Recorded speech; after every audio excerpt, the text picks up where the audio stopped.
How to insert a saved video into PowerPoint.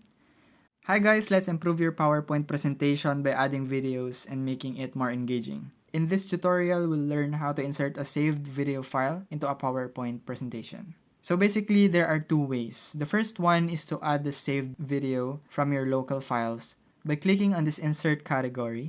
On the right side, you should be able to see the video drop down here and click insert from the device.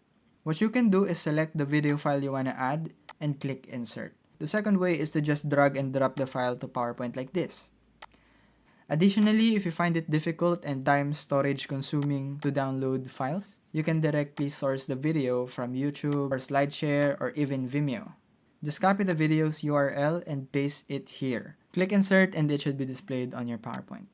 However, to play it, you must have a decent internet connection so you won't experience any disturbances while presenting the PowerPoint. If you enjoyed this video, consider giving the channel a subscription. It's free.